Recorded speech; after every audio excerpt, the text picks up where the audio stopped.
Hello students, तो हमारी time saver series में आज हम लोग बात करने वाले हैं इलेक्ट्रोकेमिस्ट्री फॉर नीट एग्जाम। तो नीट के एग्जाम में इलेक्ट्रोकेमिस्ट्री चैप्टर से कुछ सर्टेन टॉपिक्स है जहां से सबसे ज्यादा और बार बार क्वेश्चंस पूछे जाते हैं और इस बार भी वैसा ही होने वाला है। इसलिए मैंने आप लोगों के लिए बहुत ही कंसाइज लेक्चर ये तैयार किया है।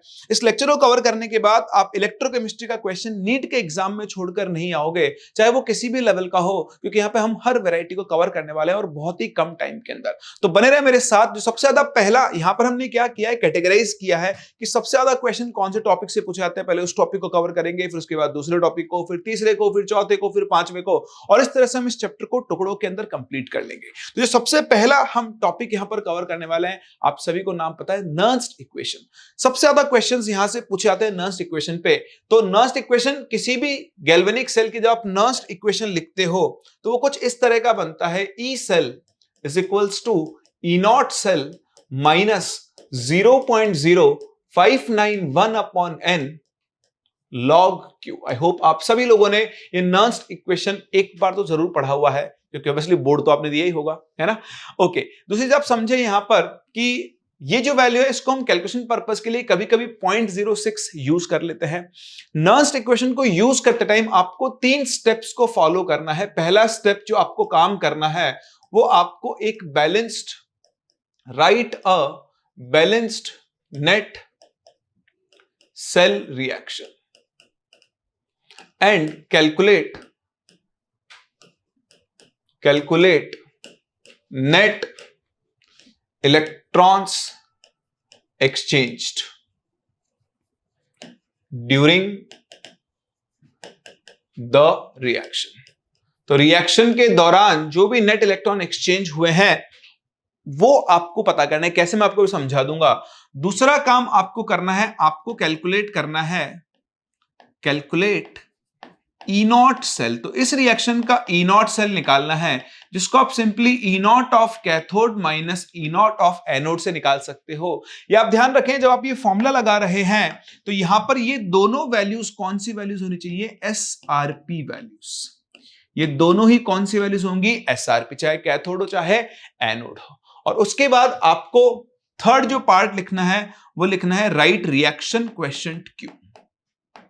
क्या लिखना है, रिएक्शन क्वेश्चंट क्यू आपको लिखना है। 3 स्टेप्स को हमको फॉलो करना है। अब कैसे करेंगे वो मैं आपको थोड़ी देर में समझा देता हूं।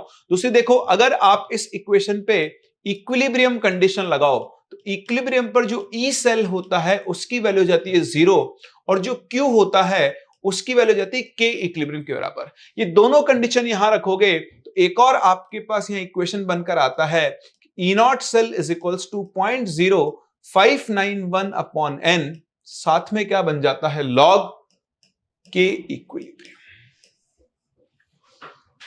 समझ पा रहे हैं आप इस चीज को? बस ये 2 चीजें आपने सीख ली। अब देखो नर्स्ड इक्वेशन को कितने आसानी से हम लोग यूज करते हैं।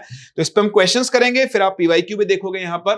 What is the electrode potential in volt of the following electrode at Na2+, और ये इलेक्ट्रोड दिया है। नर्स्ड इक्वेशन फुल सेल और हाफ सेल दोनों पर लग सकता है।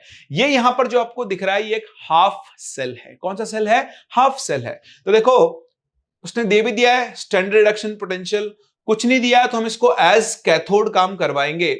और जब आप इसको एज कैथोड काम करवाओगे तो बताओ रिएक्शन क्या बनेगी, Na2+ aqueous plus 2 electron gives Na solid. ठीक है, अब आप इस पे नर्स्ड इक्वेशन लगाओ, इसका जो रिडक्शन पोटेंशियल है, ई रिडक्शन पोटेंशियल, वो होगा इसका ई नॉट रिडक्शन पोटेंशियल माइनस 0.06 ले रहा हूं, उसने दिया भी देखो उस वैल्यू को 0.059 को, अपॉन एन की वैल्यू देखो 2 इलेक्ट्रॉन्स का एक्सचेंज है, और लॉग क्यू। अब देखो जब हम क्यू लिखते हैं तो हम लिखते हैं प्रोडक्ट की पावर उसके कोफिशिएंट अपॉन रिएक्टेंट की पावर उसके कोफिशिएंट। और ये तो गांव का बच्चा जानता होगा, नहीं जानता है तो जान ले, सॉलिड का एक्टिव मास हम कितना लेकर चलते हैं, 1। तो ये क्या बनेगा, 1 upon concentration of Na2+।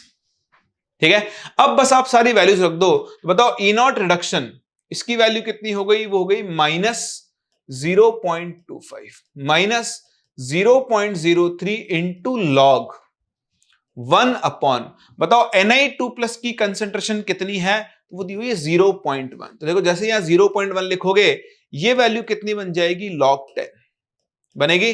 log 10 हो गया 1, माइनस 0.25 माइनस 0.03, आंसर आ जाएगा माइनस 0.28 वोल्ट। है कोई ऑप्शन? ये रहा, और ये आपके इस क्वेश्चन का करेक्ट आंसर है। सिंपल एप्लीकेशन ऑफ नर्न्स इक्वेशन, यही करना है हर क्वेश्चन में, यही करना है, कुछ याद ही नहीं करना है। देखो मूव करते हैं अगले क्वेश्चन के ऊपर। Find the EMF of the given, है ना, गिवन में क्या ये ई नॉट होगा, ई लिख दिया है, और ये है सेल, इस सेल का ईएमएफ निकालना है, ई नॉट वैल्यूज दी हुई। तो फिर से आप देखो, आप यहां देखो जो लेफ्ट में लिखा है वो एनोड, तो पहले एनोड की रिएक्शन लिखो। तो एनोड पर क्या होगा, जिंक का ऑक्सीडेशन होगा, ये बनाएगा Zn2 plus aqueous plus 2 electron. अगर आप कैथोड को देखें तो कैथोड पर रिडक्शन होगा, तो कैथोड पर कौन है, Pb2 प्लस, तो Pb2 प्लस ये 2 इलेक्ट्रॉन को गेन करेगा और क्या बना लेगा, Pb सॉलिड। दोनों रिएक्शंस को ऐड करो तो देखो 2 इलेक्ट्रॉन से 2 इलेक्ट्रॉन कैंसिल हो गए, तो ये इस रिएक्शन का नेट इलेक्ट्रॉन एक्सचेंज हो जाएगा। फिर आप नेट सेल रिएक्शन लिखो, तो नेट सेल रिएक्शन क्या बनेगी, Zn solid plus Pb2 plus aqueous gives what, Zn2 plus aqueous plus क्या बन जाएगा, Pb सॉलिड बनेगा। अब आप इस रिएक्शन के लिए रिएक्शन क्वेश्चन क्यों लिखो, तो देखो सॉलिड गया भाड़ में, सॉलिड गया भाड़ में, रिएक्शन क्या बनेगी, concentration of Zn2 plus upon concentration of Pb2 plus बनेगा। अब आप देखो Zn2 प्लस की कंसंट्रेशन कितनी है, 0.1, Pb2 प्लस की कितनी है, 1, तो Q की वैल्यू आ गई 10 टू पावर -1 यानी 0.1। ई नॉट सेल, बताओ ई नॉट सेल कैसे निकालते हैं, तो ई नॉट सेल का फॉर्मूला बनेगा E nought of cathode minus E nought of anode. तो यहां देखो लेफ्ट साइड में, राइट साइड का होता है कैथोड, लेफ्ट साइड होता है एनोड। तो लेड कैथोड बना रहा है, तो लेड का एसआरपी है माइनस 0.12 वोल्ट, माइनस एनोड का कितना है, minus 0.76 volt, minus minus plus, ये वैल्यू कितनी आ गई, 0.64 वोल्ट, है ना। एक बार फिर चेक कर लेते हैं, 0.7612 गया, हाँ 0.64 वोल्ट आ गया। लगाओ नर्न्स इक्वेशन, बताओ E cell is equals to क्या बनेगा, E not cell minus 0.06 upon n की वैल्यू है 2 लॉग क्यू, बताओ क्यू कितना बन गया, 10 टू पावर -1। इसको इधर ले आओ, माइनस माइनस प्लस, तो 0.64 प्लस 0.03, आंसर आ गया 0.67 वोल्ट। है कहीं, तो करेक्ट आंसर होगा option number 3, greater than 0.637 volt. मेरे हिसाब से ये नहीं आएगा, आंसर आएगा ये सेकंड, क्योंकि मैंने 0.06 लिया है। अगर मैं 0.059 लूंगा तो ये अप्रोक्सीमेटली इसी के आसपास आ सकता है क्या, नहीं, 0.64 से तो बड़ा ही आएगा। तो अगर ये 0.64 से बड़ा आ रहा है तो ऑब्वियसली करेक्ट आंसर इसका सी ऑप्शन होगा। देख भी लेते हैं, है ना। तो ये इस क्वेश्चन का करेक्ट आंसर होगा। तो तरीका यही है, बैलेंस रिएक्शन लिखनी है, ई नॉट सेल निकालना है, एन निकालना है, क्यू निकालना है, और यहां पर वैल्यू रखनी है। और बढ़ते हैं अगले क्वेश्चन की तरफ।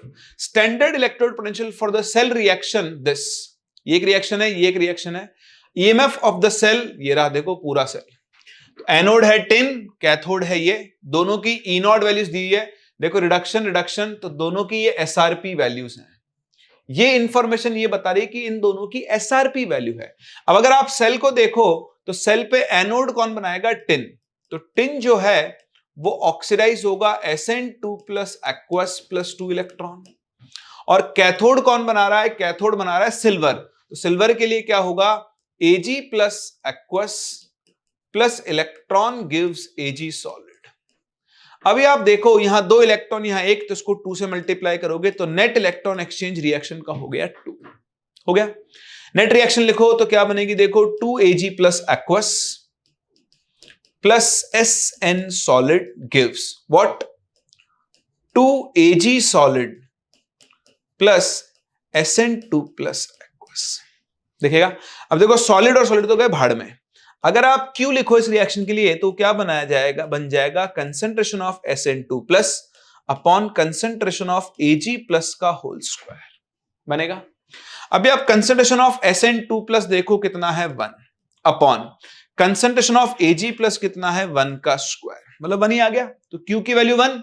अब अगर Q 1 है तो आप देखो नर्स्ट इक्वेशन में E cell is equals to क्या बनता है, E not cell minus 0.06 upon n log Q की जगह लिख दो 1, तो log 1 हो गया 0। तो ये अगर 0 हो गया तो आप खुद देखो E सेल जो है वो E नॉट सेल के ही बराबर हो गया है। और अगर E cell E not cell के बराबर है तो E नॉट सेल का फॉर्मूला है E not of cathode minus E not of anode. तो बताओ कैथोड कौन बना रहा है? सिल्वर। सिल्वर का SRP है 0.8 माइनस एनोड बना रहा है टिन का SRP है -0.14। आंसर आ गया 0.94 वोल्ट, फोर्थ ऑप्शन। अभी देखो इतना अपने को सॉल्व करना पड़ा, बट अब आपको उसके भी शॉर्ट ट्रिक समझाता हूं। शॉर्ट ट्रिक क्या है? बहुत सिंपल सी बात है। अगर आपके गिवन सेल में सबकी कंसंट्रेशन 1 मोलर है, if concentration of all species is 1 molar, then उस केस में ई सेल और ई नॉट सेल की वैल्यू हमेशा क्या आएगी? बराबर। तो कैलकुलेट करने की जरूरत नहीं, डायरेक्टली आप ई नॉट सेल निकाल लो, वो ई सेल के बराबर आ जाएगा। सही है ना? कर सकते हैं।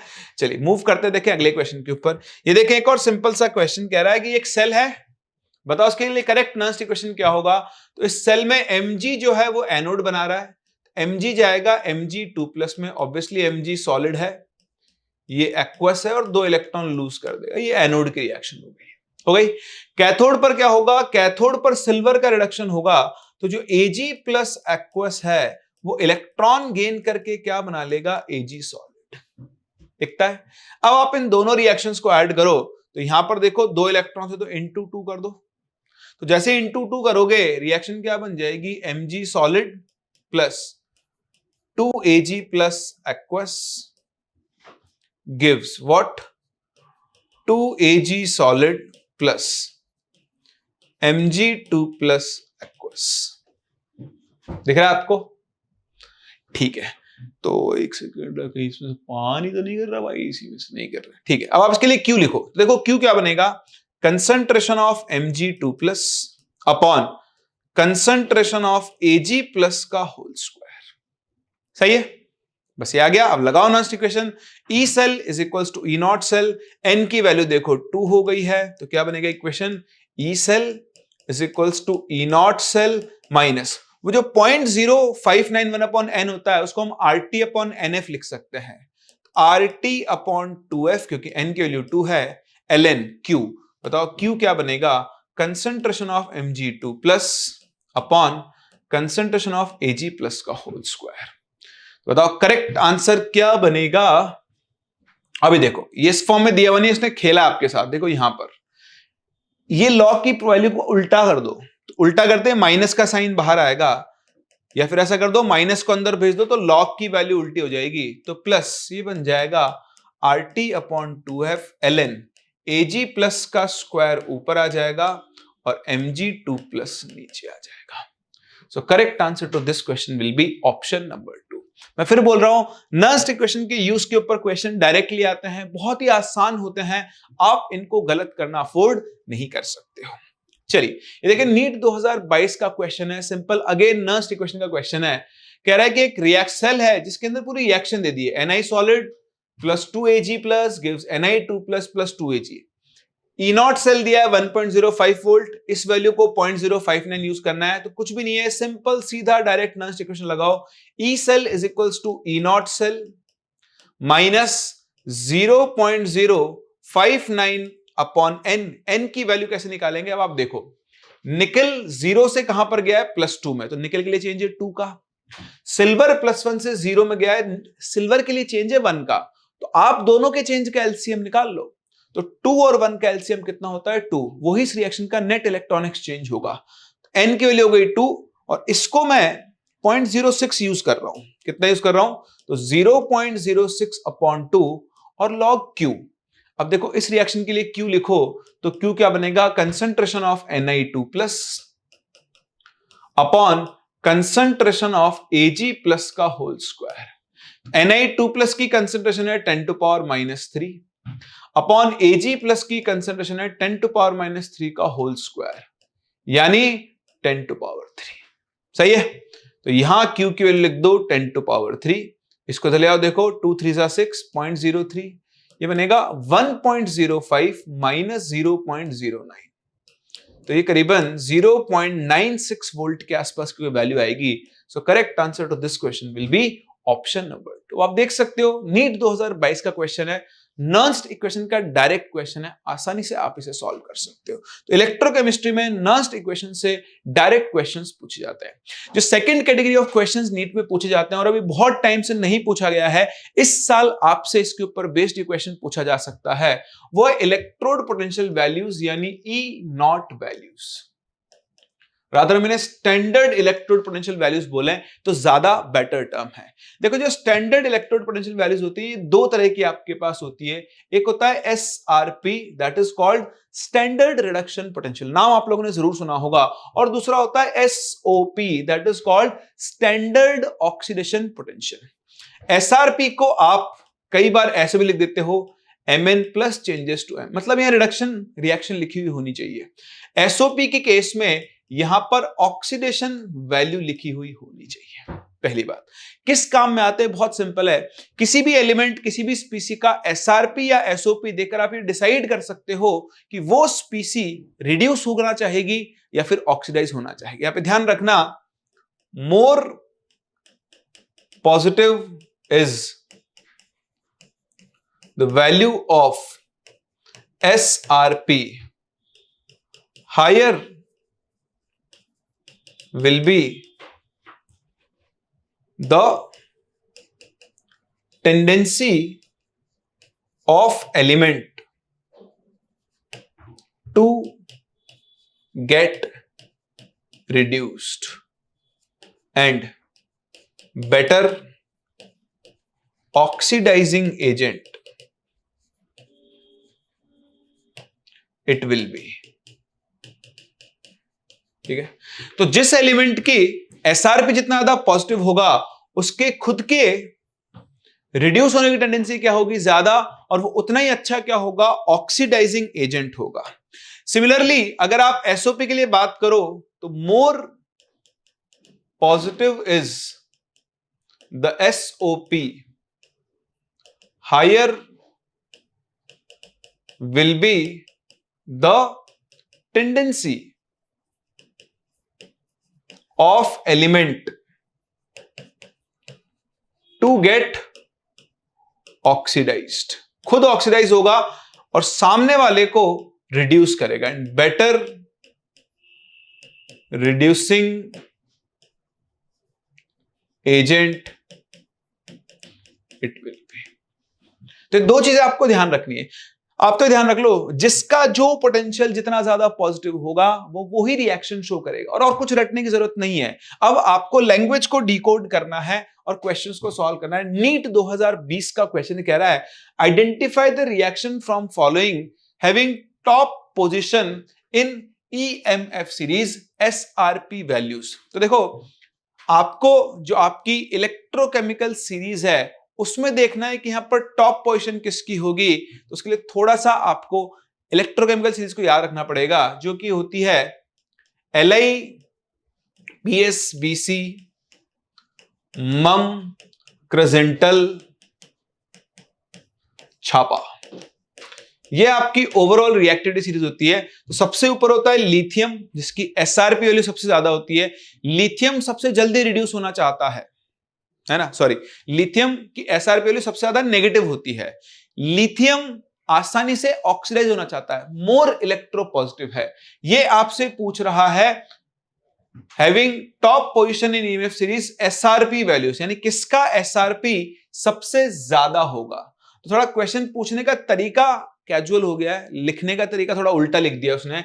Identify the reaction from following having top position in EMF series SRP value के केस में तो कुछ नहीं दिया है, तो हम पॉजिटिव वैल्यू की बात करेंगे, और इनमें सबसे ज्यादा पॉजिटिव वैल्यू किसकी होगी, गोल्ड की, क्योंकि इसका मोस्ट नेगेटिव SRP है। और इधर आप आ जाओगे तो इसका मोस्ट पॉजिटिव SRP होगा। और जो गोल्ड है ना, यहां पे कौन है, लिथियम है, ये पोटेशियम है, ये सोडियम है, ये बेरियम है, ये आपका calcium, magnesium, aluminium, manganese, chromium, zinc, iron, nickel, tin, lead, copper, hydrogen, silver, platinum, gold. तो गोल्ड का एसआरपी सबसे ज्यादा पॉजिटिव होता है। सिंपल रिएक्टिविटी सीरीज के ऊपर बेस्ड क्वेश्चन है। सही है। चलिए देखिए, नीट 2019 का क्वेश्चन है और ऐसे क्वेश्चन रिपीट हो सकते हैं, ध्यान रखना।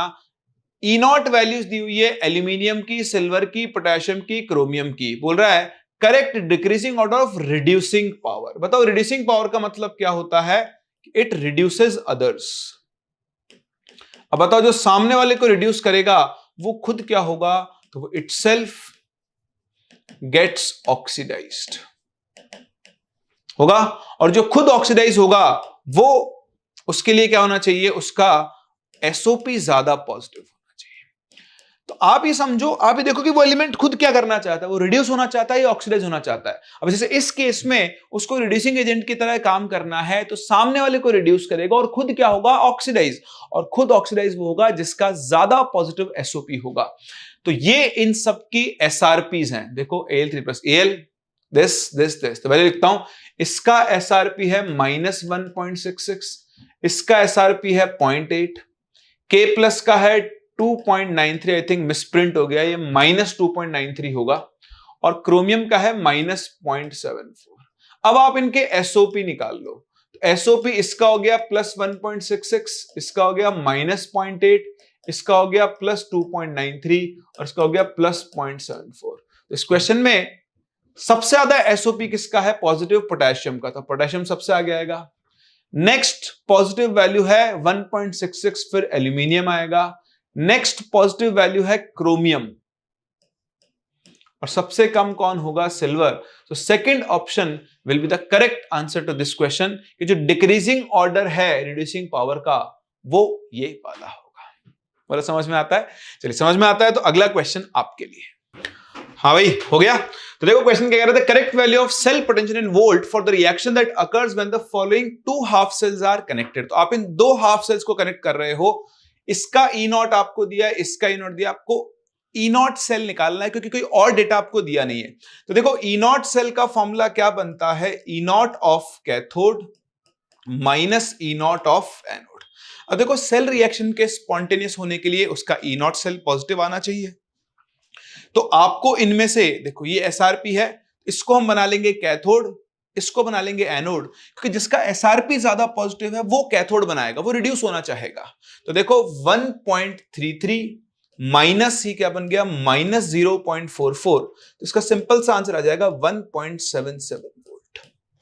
एक लाइन का आंसर होगा इस क्वेश्चन का। नीट 2023 का क्वेश्चन है आपके सामने। ये देखें, standard reduction potential values of some of the p block ions are given below.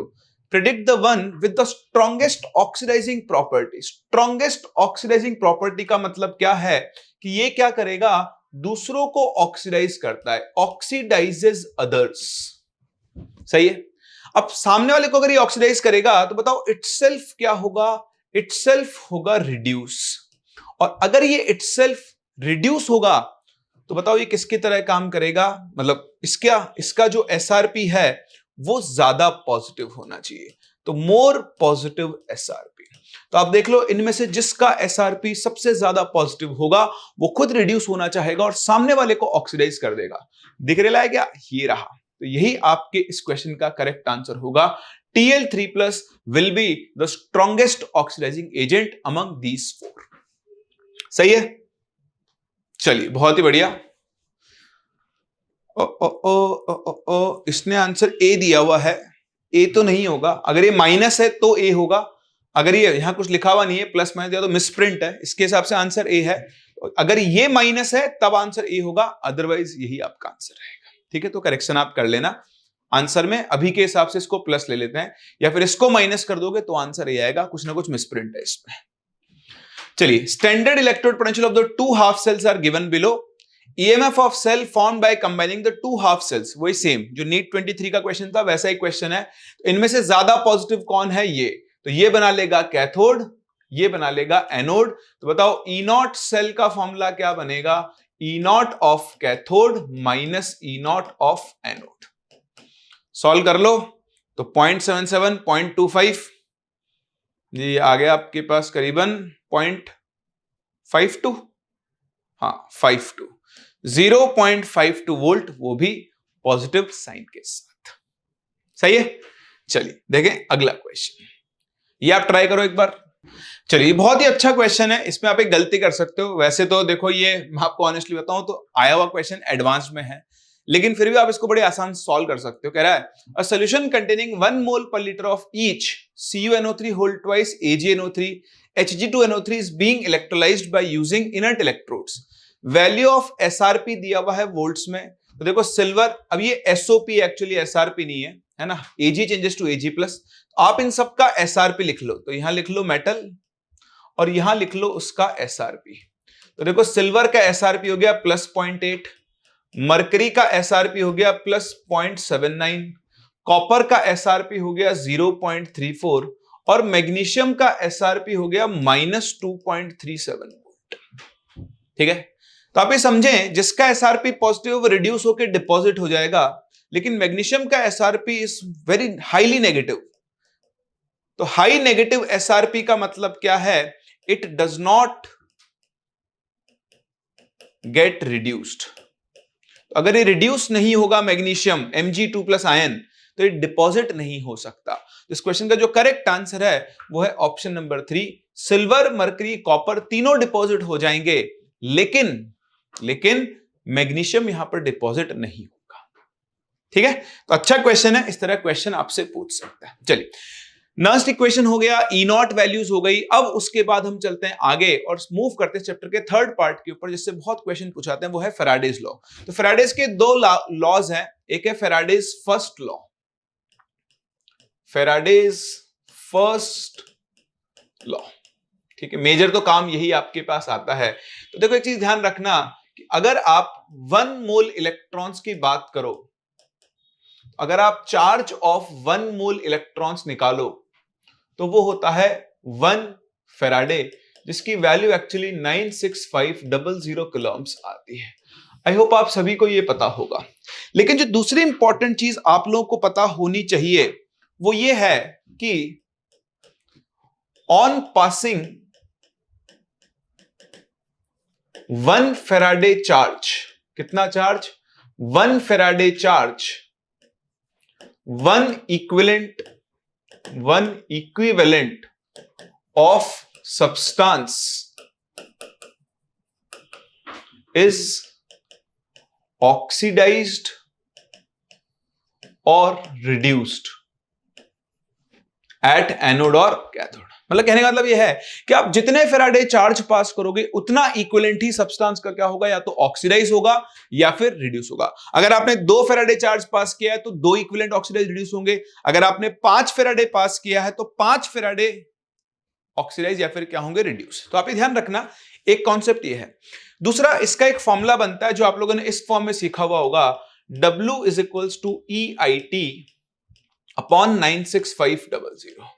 तो मैं आपको सजेस्ट करूंगा कि इस फॉर्मूले को ऐसे मत याद रखो, रादर आप इस फॉर्मूले को ऐसे याद रखो, moles into n factor is equals to IT upon 96500।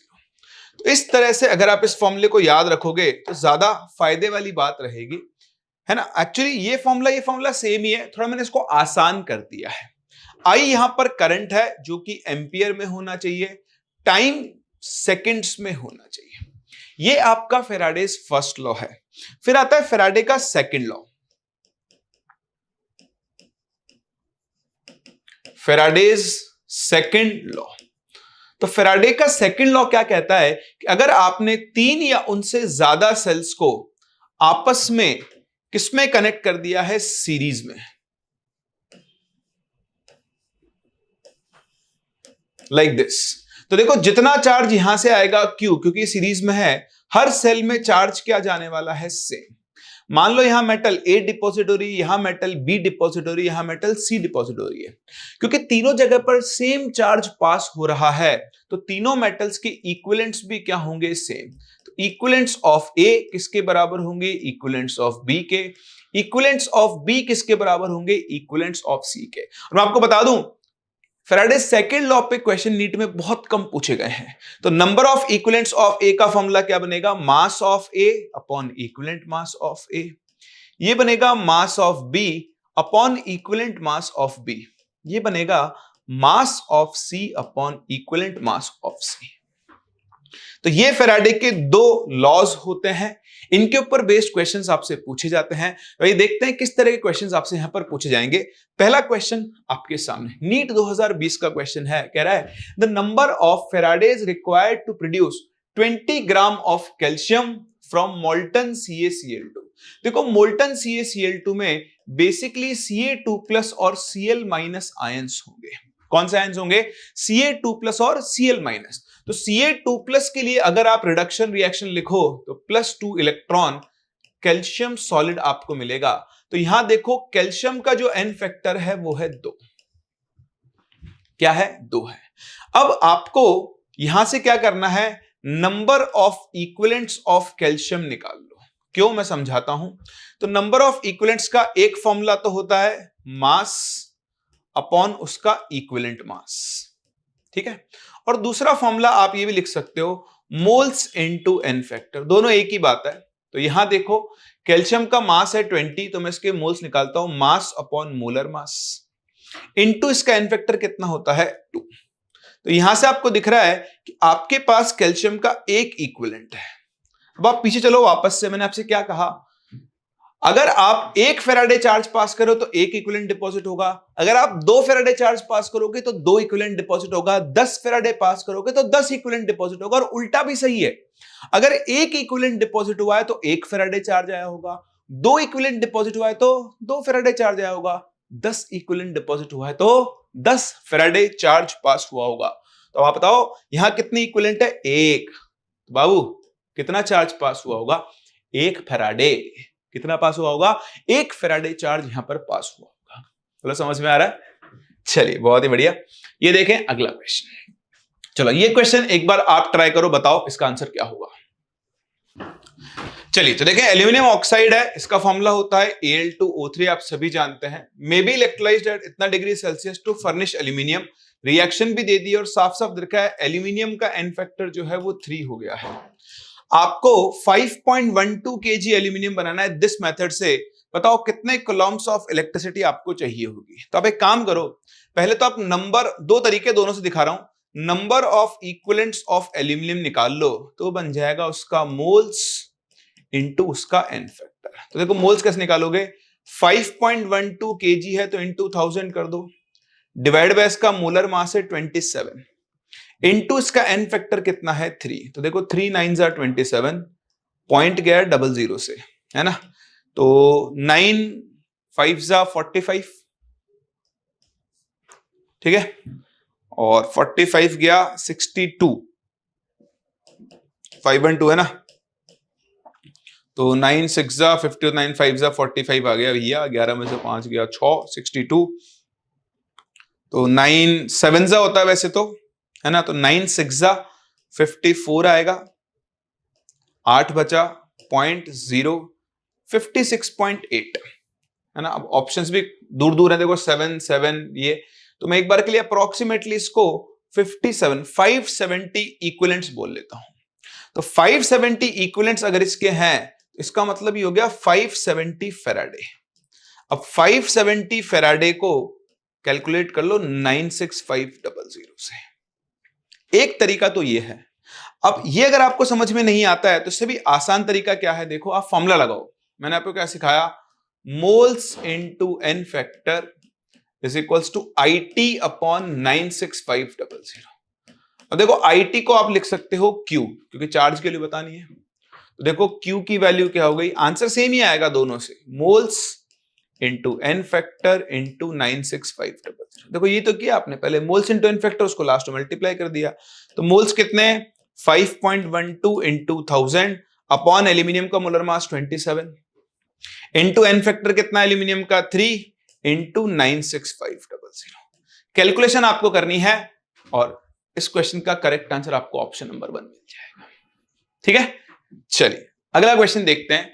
3 Faraday's of electricity, देखो ध्यान से पढ़ना इस लाइन को। 3 फैराडेज का चार्ज पास किया, इलेक्ट्रिसिटी, फैराडेज चार्ज को दिखाता है तो इलेक्ट्रिसिटी मतलब चार्ज पास किया है। was passed through an aqueous solution of iron bromide, iron second bromide यानी FeBr2, क्योंकि आयरन की ऑक्सीडेशन स्टेट +2 बता रहा है, mass of iron metal deposited at cathode. तो आयरन डिपॉजिट कैसे होगा भाई, Fe+2 में है, 2 इलेक्ट्रॉन गेन करके क्या बनाएगा, Fe।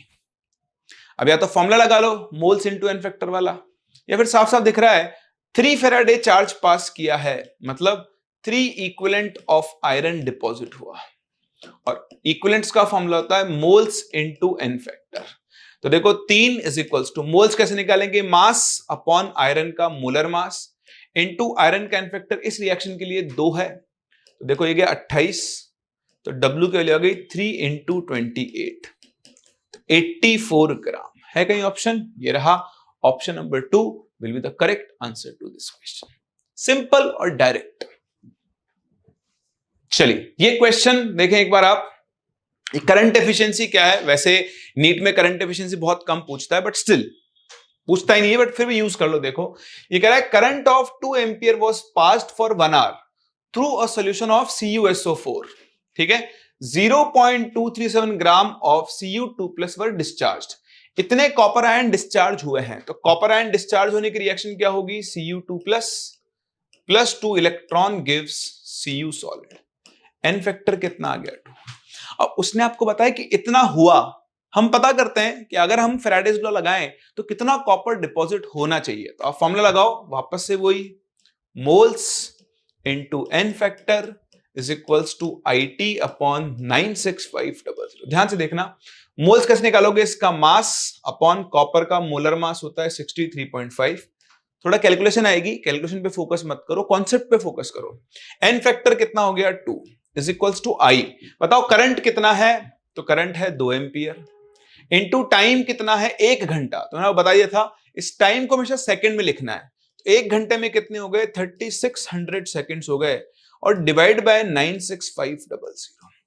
तो देखो 00 से 00 गया, 2 से 2 गया, कॉपर का मास कितना आना चाहिए 36 इंटू 63.5 अपॉन 965।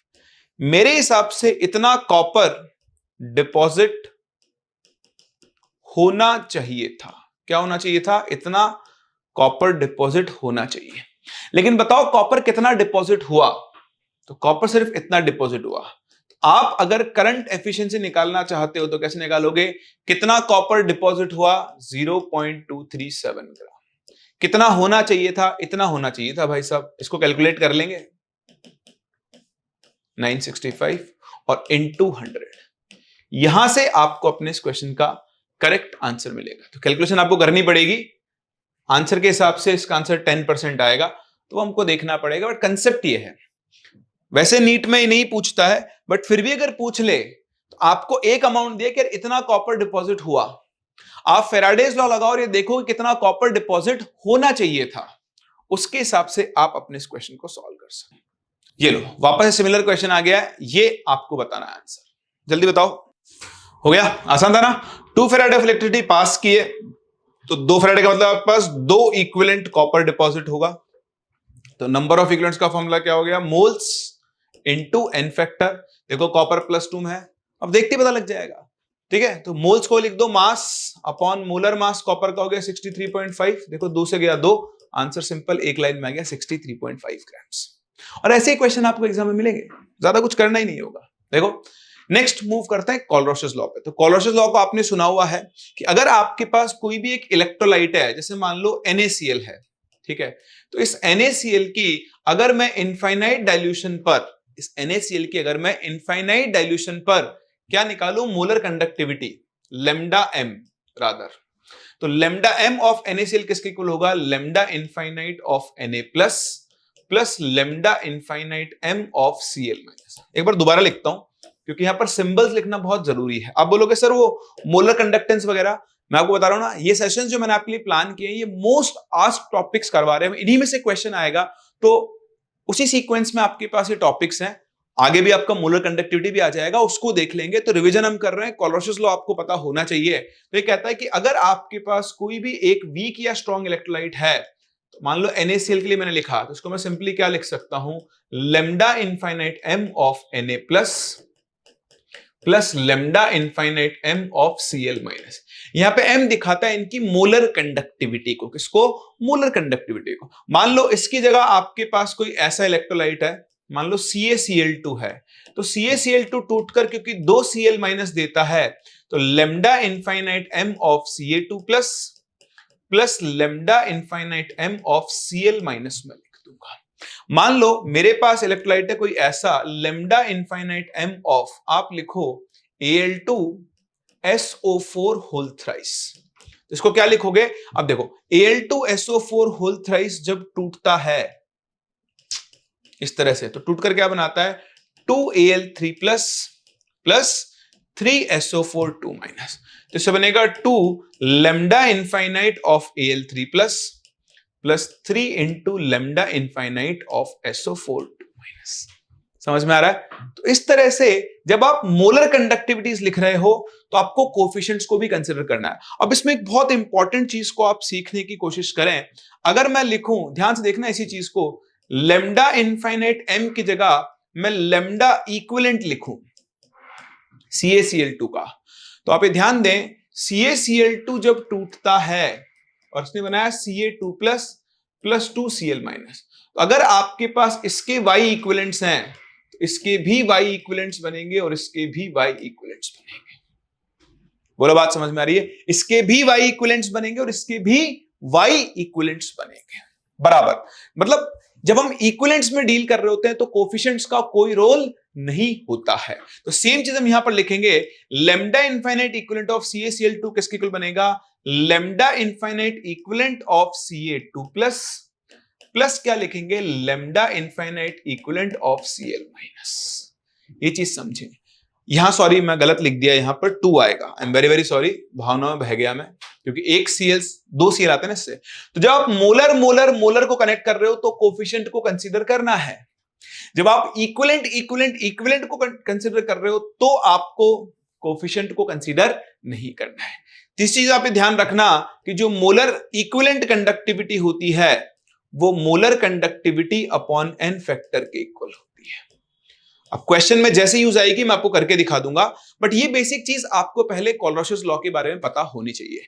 तो कोलरोसियस लॉ का सिंपल सा एप्लीकेशन होता है, आपको वो 2-3 इलेक्ट्रोलाइट के लिए लेमडा इनफाइनाइट m की वैल्यू देगा और एक वीक इलेक्ट्रोलाइट के लिए लेमडा इनफाइनाइट m कैलकुलेट करवाएगा। क्या बोल रहे हो सर? बताता हूं क्या बोल रहा हूं, यहां ध्यान से देखें। कह रहा है at 18 degree Celsius the equivalent conductivity of H plus and CH3CO minus at infinite dilution are 315 and 35 more centimeter square equivalent respectively.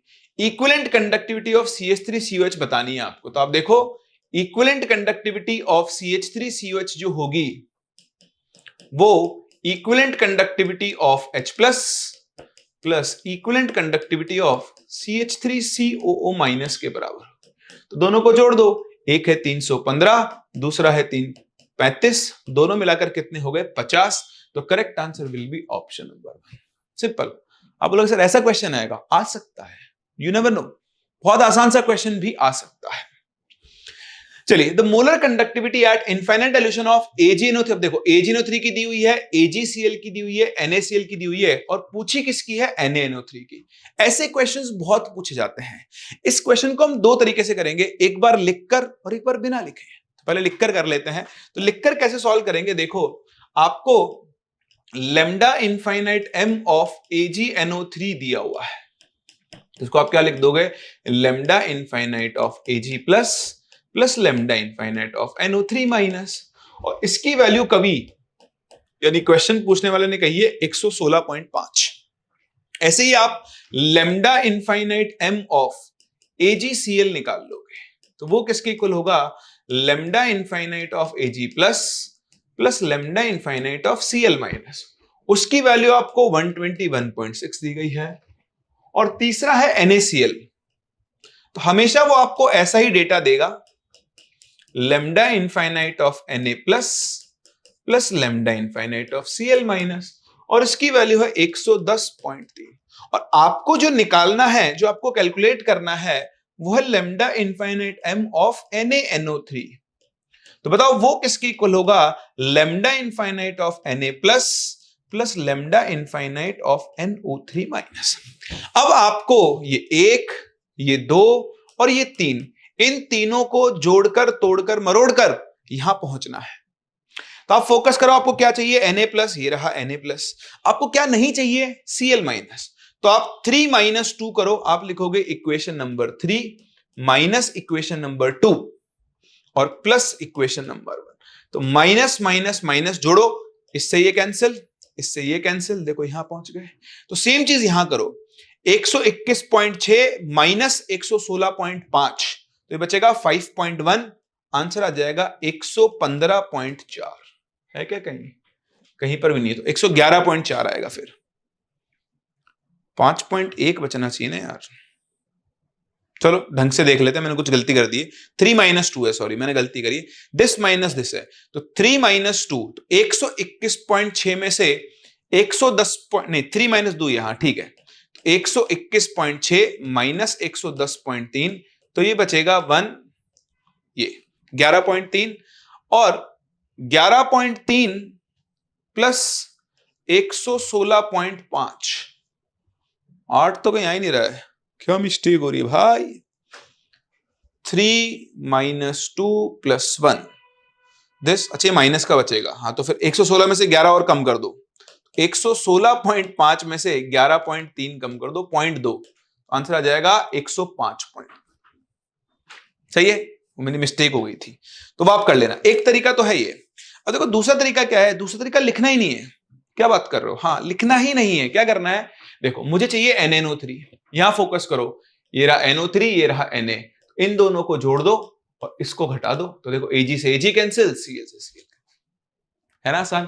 तो इसको फर्स्ट और 3 को जोड़ दो, तो 116.5 और 110.3 कितना हो गया, 8, 6, 2, 2, और उसमें से 121.6 को कम कर दो, तो 2, 6 में से 1 गया 5, 0, 1, 105.2 आपके इस क्वेश्चन का करेक्ट आंसर होगा। आसान है ना, ये ज्यादा आसान है, इसी पे फोकस करना। चलो ये आपके लिए, ट्राई करो और आंसर दो। हो गया ना, आसान है बिल्कुल। देखो क्या बनाना है आपको, NaCl, तो ये रहा Na, ये रहा Cl, इन दोनों को जोड़ दो और इसको हटा दो, तो this plus this minus this, तो इन दोनों को जोड़ दो, 6 और 1 7, 11, 5, माइनस 391, 6 कहीं दिख रहा है, हो रहा है 126 आंसर आ जाएगा, साफ साफ दिख रहा है, यही इस क्वेश्चन का करेक्ट आंसर होना चाहिए। ठीक है ना, मैंने क्या किया, लास्ट डिजिट 6 आ गया, 6 कहीं और नहीं है यहीं पे, तो यही मेरा आंसर है। गैप भी ऑलमोस्ट दिख रहा है आपको, है ना। चलिए next question, value of lambda infinite M दिया है for NH4Cl, NaOH and NaCl। ठीक है, calculate lambda net for NH4H, आपको चाहिए NH4OH, तो this plus this minus this, खत्म। आप सोचो कोलरेशन लॉ का क्वेश्चन आ गया तो आपको लिखने की जरूरत है, यही की यही फॉर्मुलेज में ही आपका काम चल जाएगा। सही है, तो इनके और क्वेश्चंस की थोड़ी सी आप प्रैक्टिस कर लेना। ये देखें, ये इसका एक टाइप है जिसका क्वेश्चन नीट में पूछा जा सकता है, इंपॉर्टेंट है, ध्यान रखना। Ionisation constant of weak electrolyte दिया इतना, while the equivalent conductivity of its 0.01 molar solution is इतना, equivalent conductivity of electrolyte at infinite dilution। तो एक फॉर्मूला होता है किसी भी वीक इलेक्ट्रोलाइट के लिए, अगर हम उसकी डिग्री ऑफ आयनाइजेशन निकालें तो उसका फॉर्मूला बनता है lambda m upon lambda infinite. क्या बनता है, lambda m upon lambda infinite.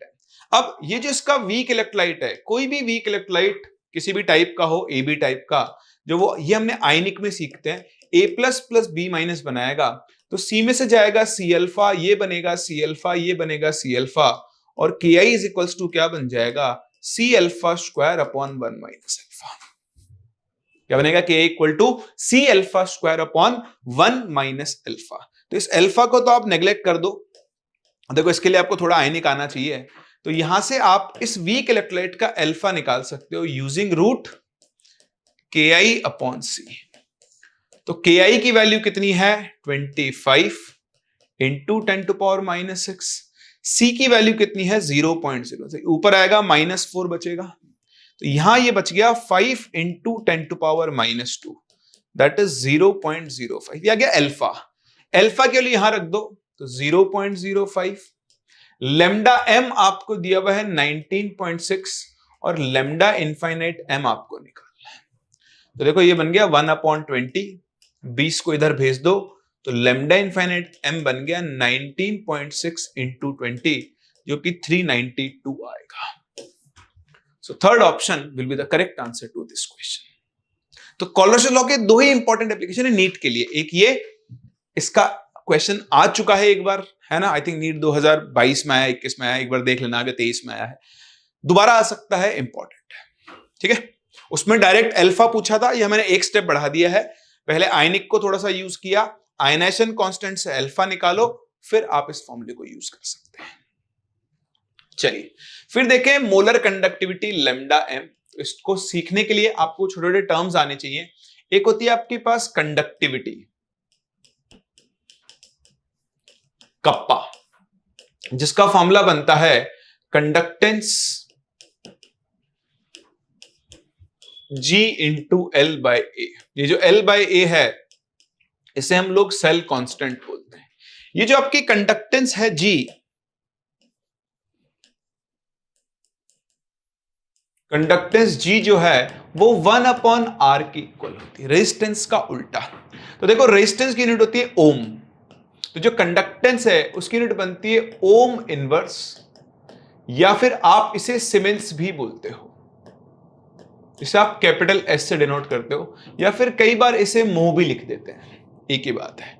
तो देखो इसकी यूनिट बन गई ओम इनवर्स या फिर सीमेंस। लेंथ जनरली सेंटीमीटर में लिखते हैं, यहां पर एरिया होता है सेंटीमीटर स्क्वायर में। तो कंडक्टिविटी की जो यूनिट बनती है वो बनती है ओम इनवर्स पर सेंटीमीटर, या फिर आप इसे सीमेंस पर सेंटीमीटर लिख देते हो। ये सब आपके काम में आता है, यूनिट्स बहुत इंपॉर्टेंट इस पार्ट में।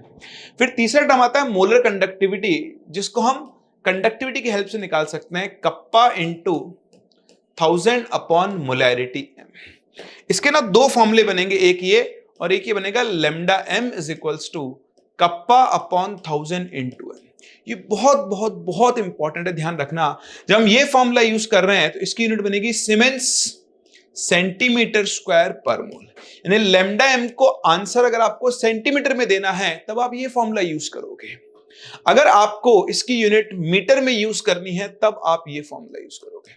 तो इन दोनों में डिफरेंशिएट करना आपको आना चाहिए, दोनों ही इक्वली इंपॉर्टेंट है, बट इन दोनों में ये डिफरेंस होता है।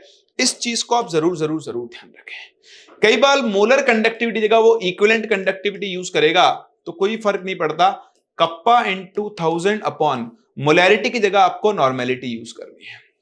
तो जब 1000 ऊपर है तो ये सीमेंस सेंटीमीटर स्क्वायर पर इक्विवेलेंट होगा, जब 1000 नीचे है तो ये सीमेंस मीटर स्क्वायर पर इक्विवेलेंट होगा।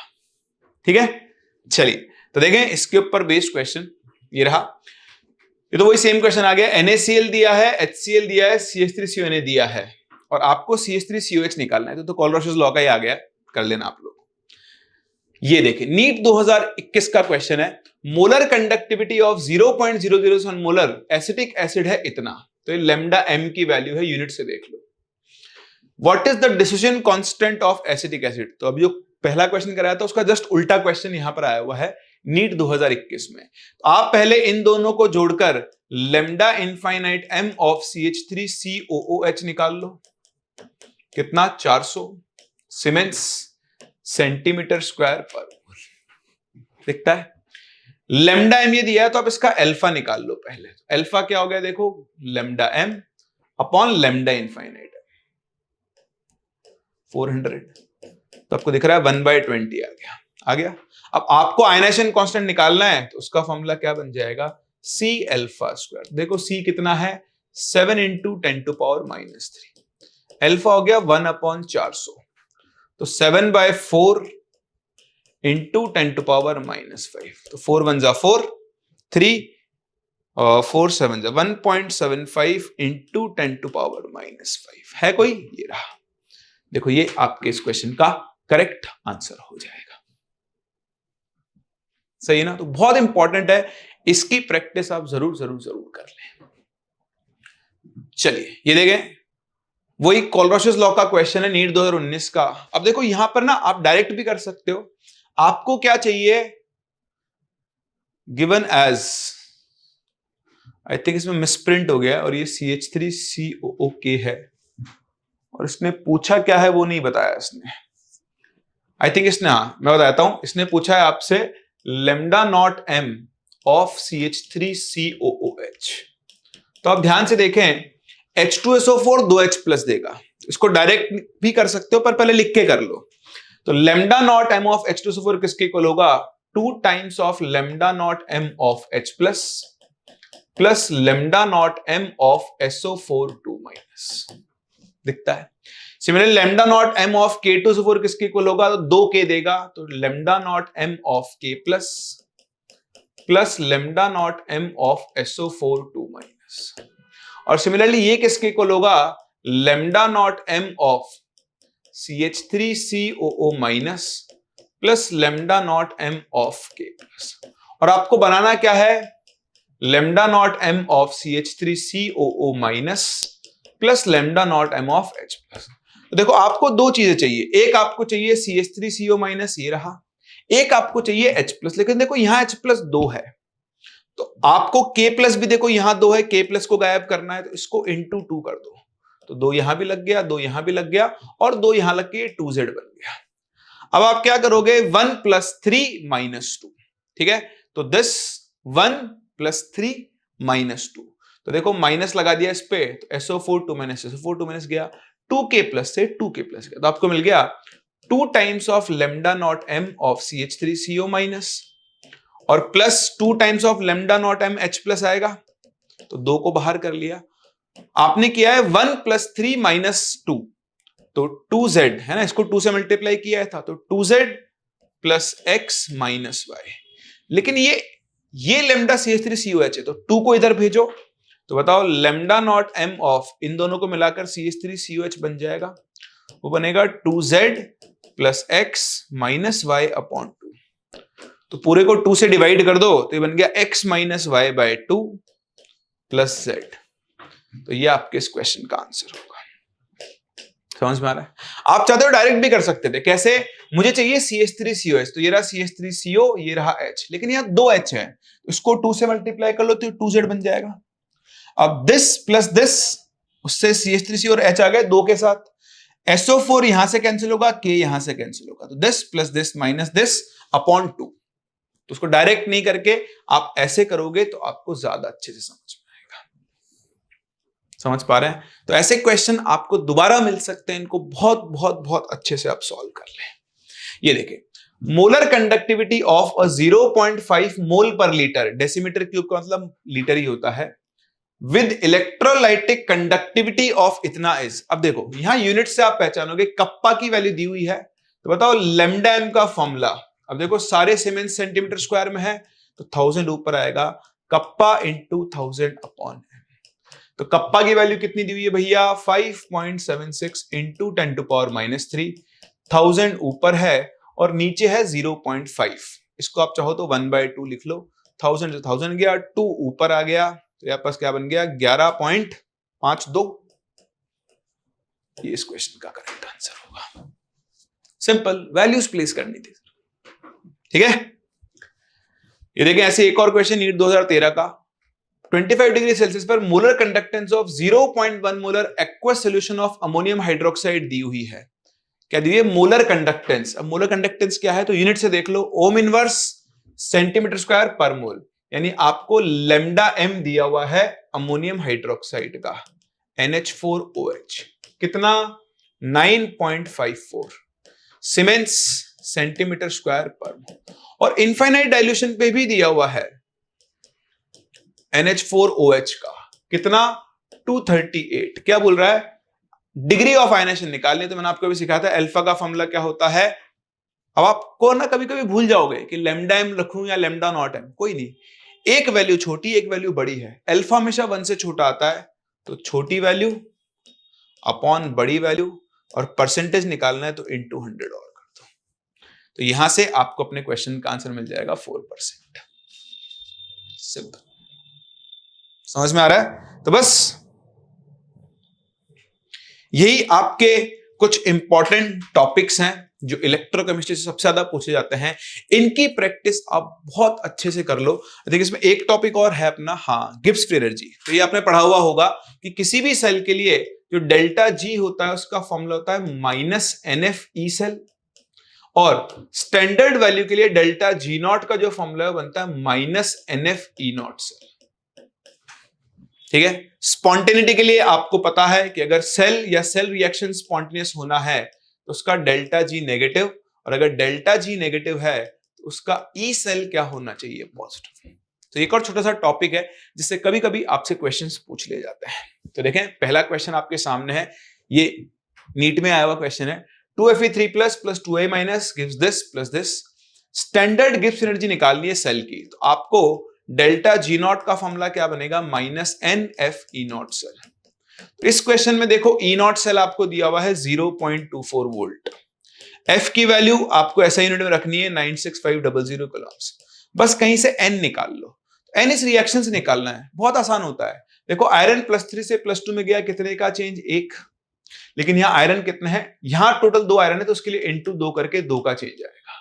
आयोडीन -1 से 0 में गया, 1 का चेंज, लेकिन इस बैलेंस्ड रिएक्शन में 2 आयोडीन है तो यहां का चेंज और यहां के चेंज का एलसीएम निकाल लो। इस रिएक्शन का नेट इलेक्ट्रॉन एक्सचेंज है 2। इसके बाद आप इसे सॉल्व कर लो, आपको अपने क्वेश्चन का आंसर मिलेगा। ध्यान रखना ये जूल में आएगा, तो जैसे आप इसे 1000 से डिवाइड करोगे ये किलो जूल में कन्वर्ट हो जाएगा। आंसर आपको किलो जूल में देना है, सही है। ऐसे देखिए एक और question, for the reduction of silver ions with copper metal the standard cell potential was found to be इतना। आपको ई नॉट सेल की वैल्यू दे दी है और आपको डेल्टा जी नॉट पूछ रहा है। तो बताओ डेल्टा जी नॉट का फॉर्मूला वही -NF E नॉट सेल। अब इंपॉर्टेंट चीज है फिर से एन कैसे निकालूं, तो reduction of silver ions with copper metal, तो सिल्वर आयन को रिड्यूस करोगे तो कैथोड की रिएक्शन हो गई ये, कॉपर से रिड्यूस करवा रहे हो तो कॉपर Ag को रिड्यूस करेगा, खुद ऑक्सीडाइज होगा, तो रिएक्शन क्या बनेगी, Cu सॉलिड गिव्स कॉपर, तो Cu2+ बनाएगा। तो देखो जब आप रिएक्शन को ऐड करोगे तो आपको इंटू 2 करना पड़ेगा, ये हमने नॉन-स्टिक इक्वेशन में भी सीखा था। तो इस रिएक्शन के लिए नेट इलेक्ट्रॉन एक्सचेंज कितना है, 2, तो -2, F की वैल्यू 96500 और E नॉट सेल है 0.46। सॉल्व कर लो, आपको अपने इस क्वेश्चन का आंसर मिल जाएगा। तो ये इलेक्ट्रोकेमिस्ट्री के कुछ टॉपिक्स हैं जिनसे क्वेश्चन नीट में आते ही आते हैं। बस आप इन टॉपिक्स की और इन क्वेश्चंस को बार बार कर लोगे तो भी आप नीट में आने वाले क्वेश्चन को आराम से सॉल्व करके आओगे। आई होप आपको ये लेक्चर, ये सीरीज पसंद आ रही होगी, काम में आ रही होगी, आपको हेल्प कर रही होगी। मुझे कमेंट सेक्शन में जरूर बताएं। एक इसका पार्ट है बैटरीज वाला, उसकी एनसीईआरटी जरूर पढ़ ले, क्योंकि नीट में उससे बहुत कम क्वेश्चन पूछे गए हैं, आपसे पूछे जा सकते हैं। हम लोग मिलते हैं अपने अगले चैप्टर में, तब तक के लिए take care and bye bye.